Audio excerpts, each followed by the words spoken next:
నేను ఇప్పుడే సినిమా చూసా, ఇప్పుడే రాత్రి నుంచి ఇక్కడే ఉన్నా. రాత్రి 12 గంటల నుంచి రోడ్డు మీదే ఉన్నా. ఇప్పుడే 4 గంటలకు వచ్చి సినిమా చూశాను. ఈ సినిమా నేను అన్నట్టుగానే 50,000 కోట్లు తల్లి 1,00,000 కోట్లు కూడా వచ్చే ఛాన్సులు ఉన్నాయి. ఇప్పుడే చూశాను అన్ని దగ్గరలో.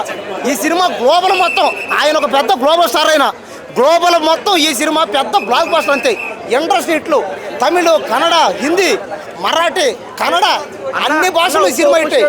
చెప్పనా మూవీలో అయితే ఆయన ముఖ్యమంత్రి క్యారెక్టర్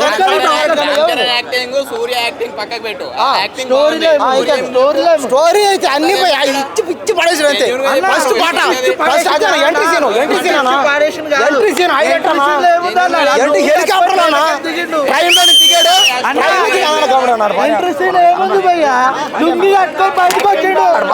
హెలికాప్టర్ నుంచి దిగింది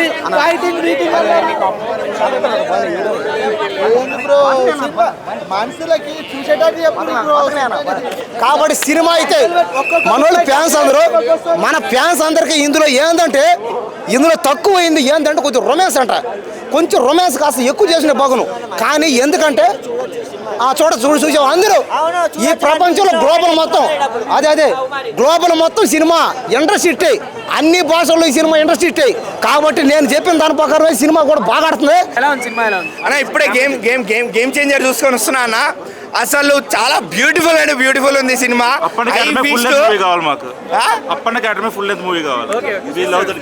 తీస్తారు మూవీ యూనివర్స్ వస్తుందిలే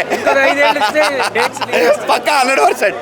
సినిమా దగ్గరకు వస్తే మాత్రం 100% mass commercial movie with social message అన్న. చాలా చిన్న మెసేజ్ కానీ అందరూ గట్టిగా తీసుకోవాల్సిన మెసేజ్ అది, ఎస్పెషల్లీ యూత్. ఎందుకు అంటే ఎలక్షన్స్ మీద ఓటు వేయని ప్రతి ఒక్కరు వచ్చి సినిమా చూడండి, తర్వాత నెక్స్ట్ టైం ఎలక్షన్స్లో ఓటు వేయండి. ఎందుకు అంటే ఓటు వేయని వాళ్ళకి దేశం కూడా ఏం చేయకూడదు బేసిక్గా. అలాంటి రూల్ ఒకటి నిజంగానే రావాలి, అదే మెసేజ్ బేసిక్గా, అంతకుమించి ఇంకేం లేదు.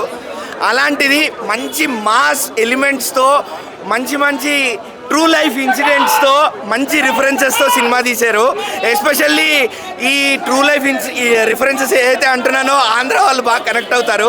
ఆంధ్ర వాళ్ళు కానీ ఆంధ్ర ఎలక్షన్స్ కానీ బాగా కనెక్ట్ అవుతాయి. సీజ్ ద షిప్ ఎస్పెషల్లీ అది బాగా కనెక్ట్ అన్న. ఒక్క రిఫరెన్స్ కూడా వదలలే ఏపీ ఎలక్షన్స్ గురించి ఒక్క రిఫరెన్స్ వదలలే. మీరు చూడండి సీజ్ ద షిప్ మళ్ళీ ఫేమస్ అవుతుంది సినిమాతో. అయితే రామ్ చరణ్ దగ్గరకు వస్తే చాలా ఫ్రెష్గా కనిపిస్తున్నారు.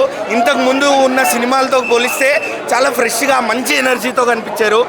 ఆయన కియారా గారితో ఉన్న కెమిస్ట్రీ కూడా చాలా బాగుండింది. 3 సాంగ్స్ అన్న ఐ ఫీస్ట్ అంతే. జరగండి, రా మచ్చా, తర్వాత దోప్ 3 కూడా ఐ ఫీస్ట్ సాంగ్స్. ఇంకా ఎక్కడైతే ఎలివేషన్స్ కావాలో ఎలివేషన్స్కి తగ్గట్టు రామ్ చరణ్ గారి యాక్టింగ్ కూడా చాలా బాగుండింది. ఓవరాల్గా మూవీ మాత్రం 100% సంక్రాంతి బ్లాక్ బస్టర్.